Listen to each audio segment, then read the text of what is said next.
Hi, everyone. Welcome back to Lisa's Love and Light. Thank you all for being here today. How's everyone doing today? I hope everything is going well. You're doing well.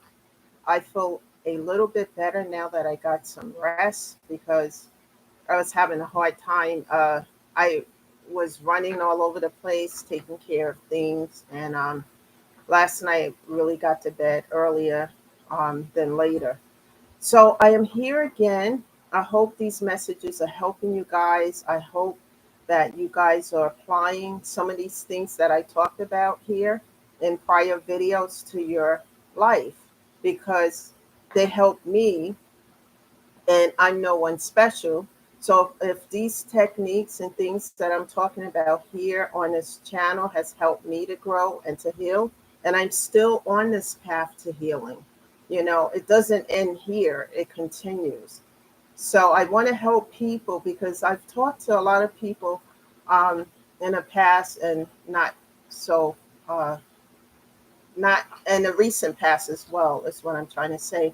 And people are having a hard time with depression. They're having a hard time with things that's happened, this trauma. And mostly I've talked to people who have lost loved ones and they are suffering because of grief. Let me tell you, it's not easy. And especially, I've talked about in some prior videos, trigger moments. Those things are no joke. It's like when I was shortly after I had my son, I had postpartum depression for 2 years. It was one of the worst things I experienced because I had a C section. And oh my God, it was awful. I had to take Zoloft during that time because I couldn't do anything. My mother would come over. I just couldn't deal with it. Then my son was colicky and all of that. And I was just, she knew something was wrong because I was just tuning out everything because I just couldn't do anything. I felt like, what I talked about one of those videos, like a ton of bricks on my back trying to walk or climb a mountain.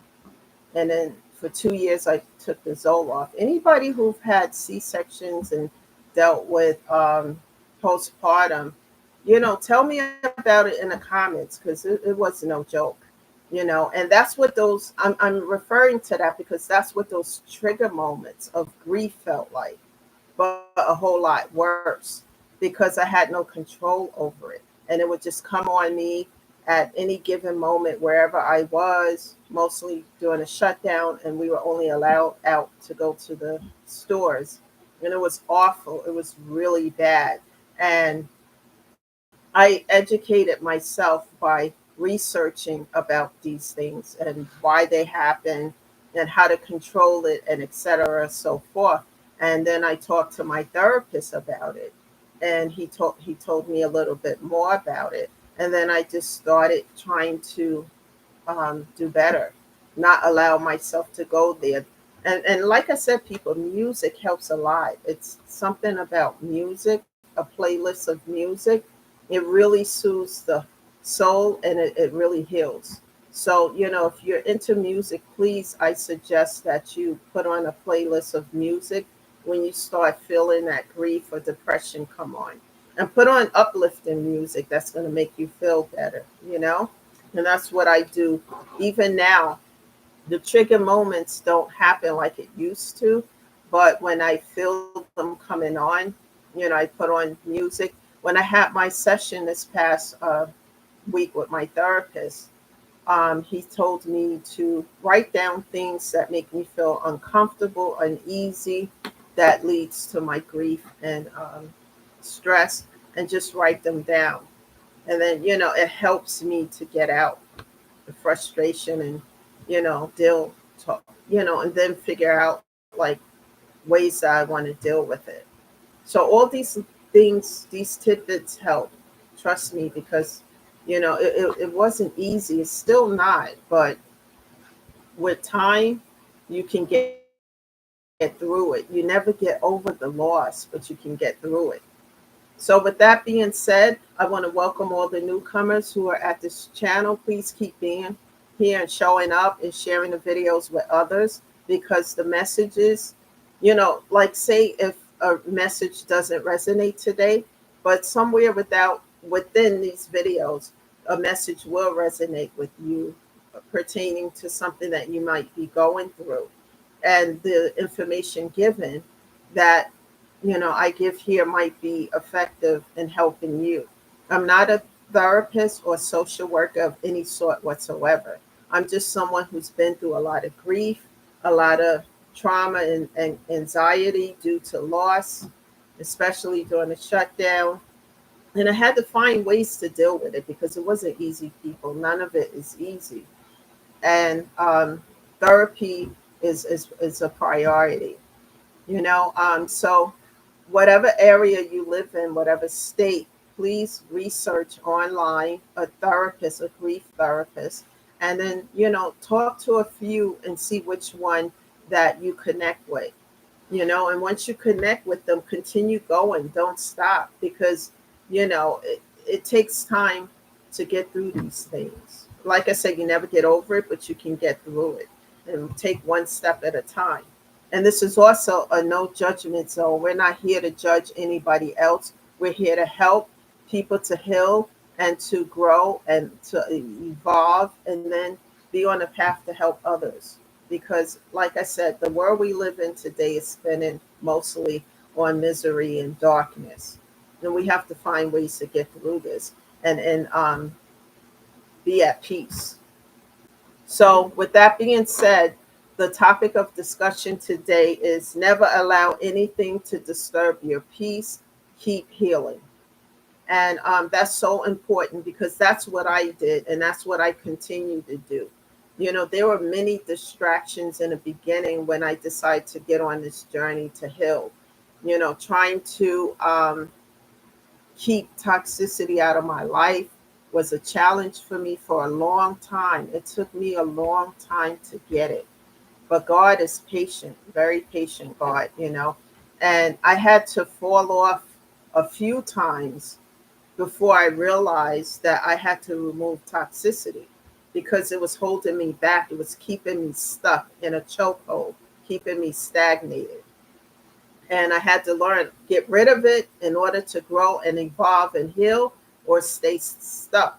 And I wasn't going to stay stuck, you know, because how low to the ground can you go? But sometimes God will allow us to fall and go less than zero type of situation so that we can learn lessons. Everything in this life today and on this journey called life is about lessons. You know, sometimes God will put a lesson in front of us to see if we're going to make the right decision, if we're going to do the right thing.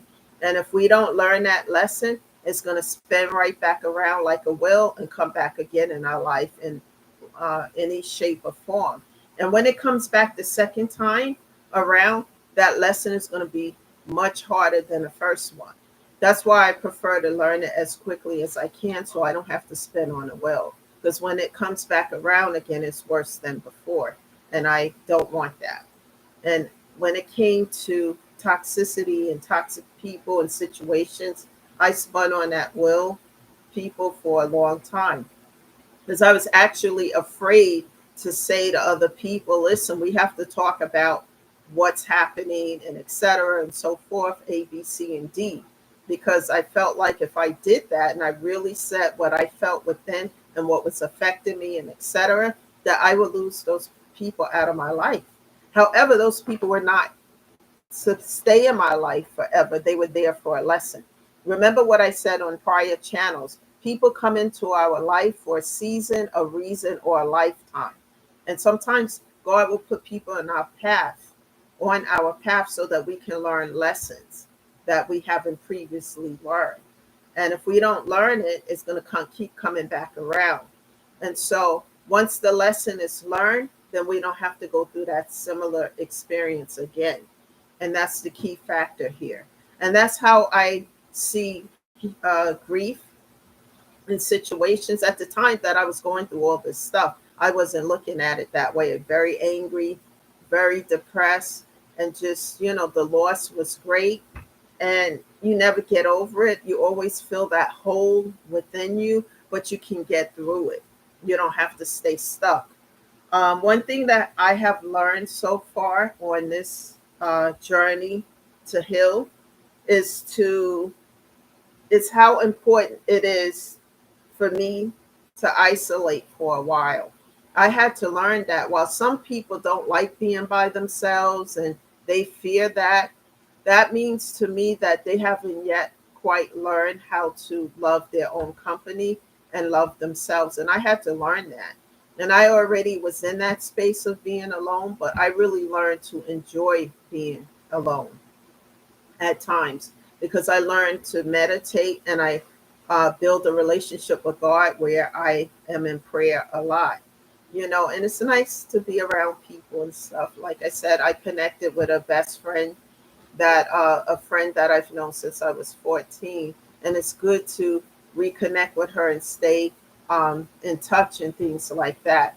And I had a situation earlier, and I had spoke to her about it, and I still learn too, people, because even though I'm on this channel helping other people, I have to learn things too. I'm not perfect.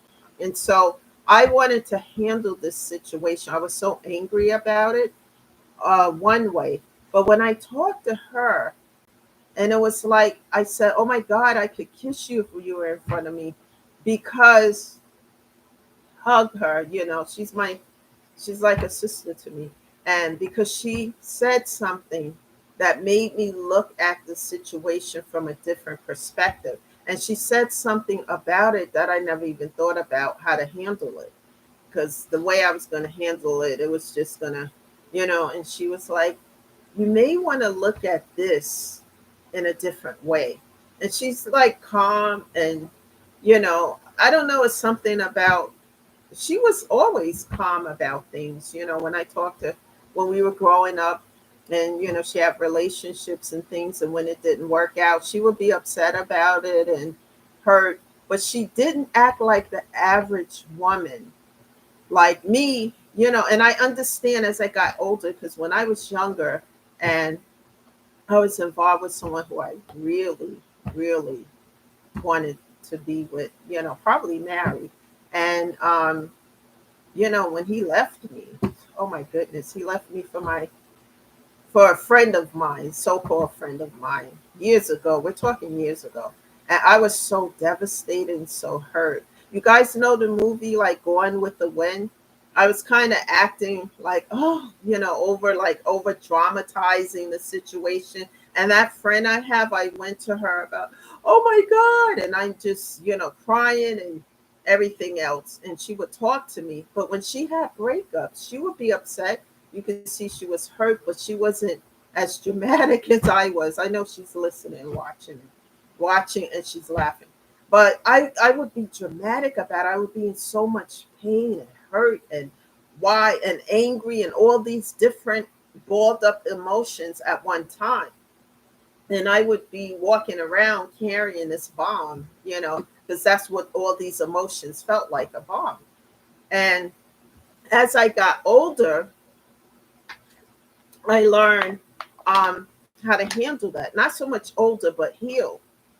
As I got on this journey to heal, I'm unbothered by these things, especially this last connection I had. I call it a connection because it wasn't quite a relationship. It was a dating situation that I wanted to turn into a relationship. And after that, I got on this journey to heal, because that was the first time that I just let go. I didn't try to hold on or run after the person and oh my God and any of that. So I started to notice that I started to learn lessons, because that was the old Lisa. I mean, one time I cried for over a year over somebody who was not even worth it, and I talk about it now. But I would, you know, be so deep rooted in my feelings about it. Now I'm really unbothered as I heal. And let me tell you why, guys, because as I stayed in isolation to heal, I listened to a lot of music. I had a playlist of music that helped me with my grief and pain of all situations besides the situation of the losing loved ones. And also prayer. I stayed in prayer with God. If you can help me through this, because I can't do this alone. And then I would do things that would uplift my spirit, puzzles, besides music, taking walks into nature. We were in a shutdown, walk around the corner, etc., whatever.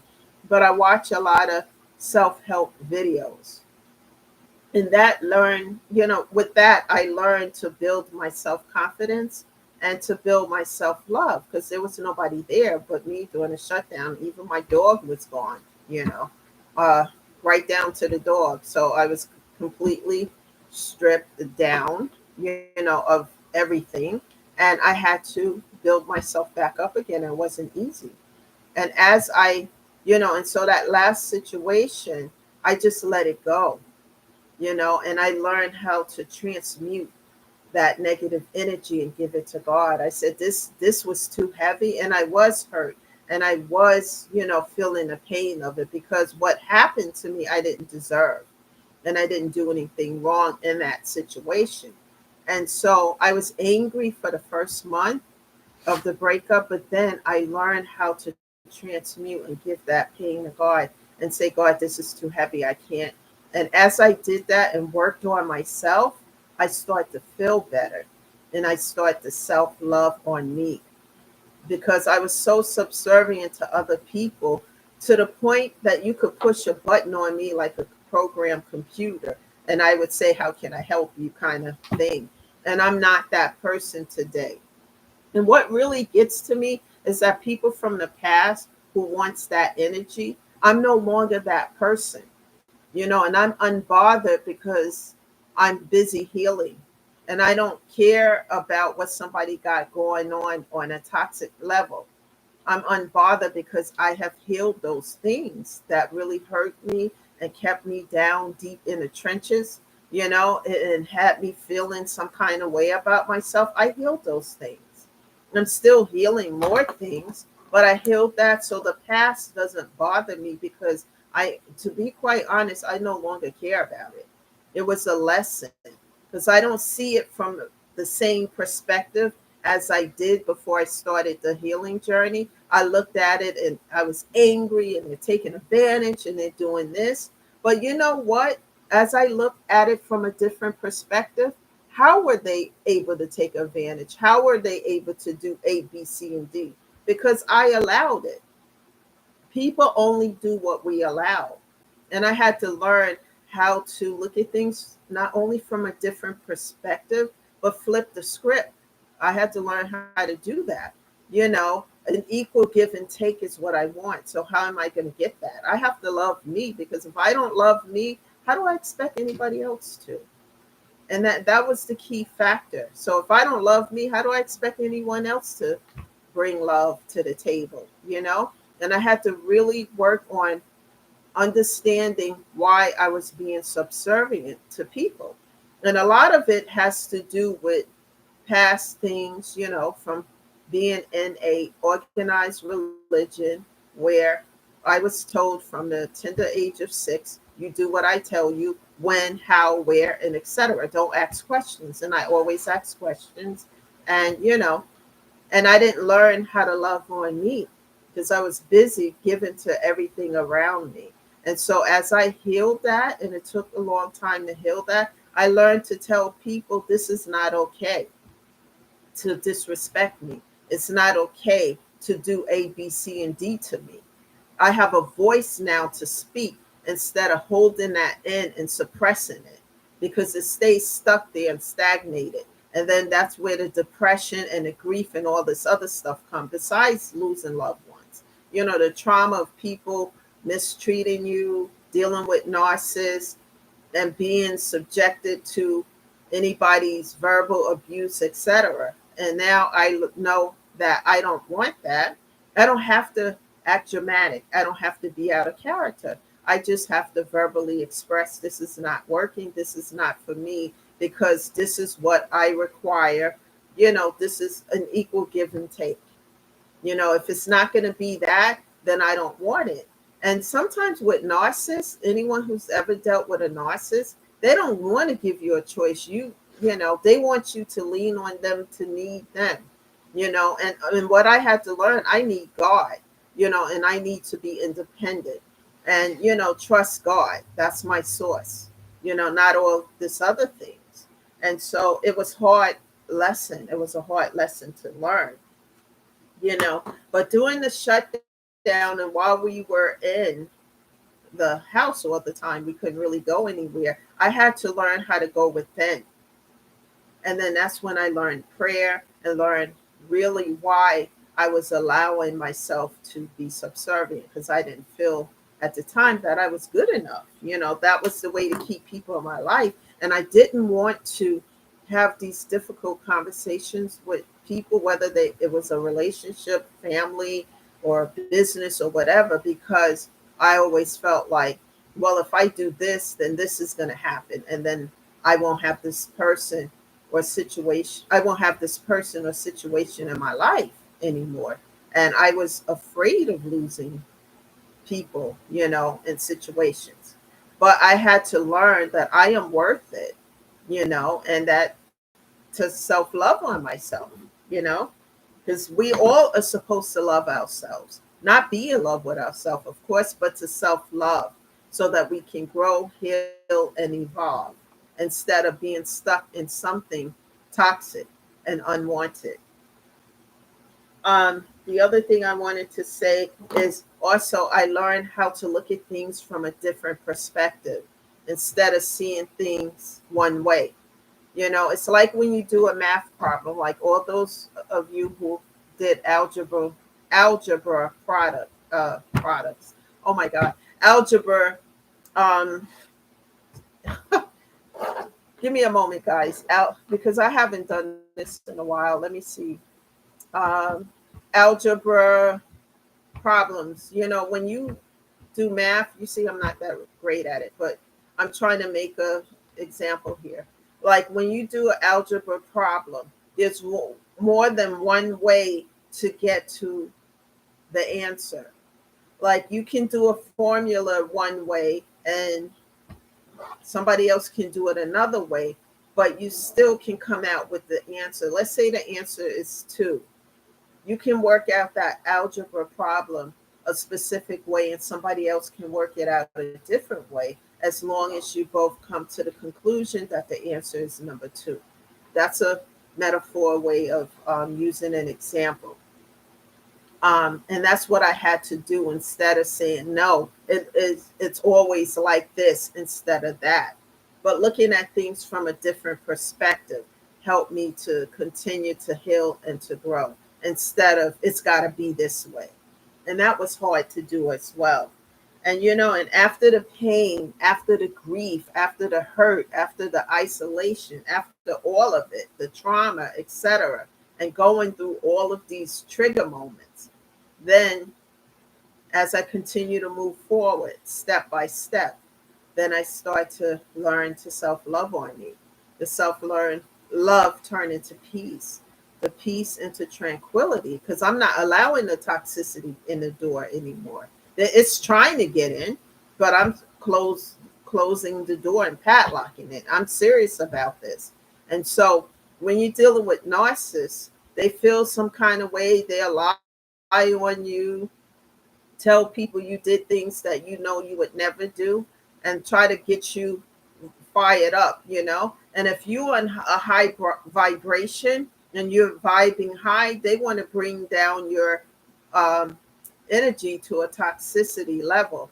And so what I do is give complete silence because I'm not engaging in that to bring down my level to that standard, because I am on the space of healing, on a journey of healing and growing and evolving.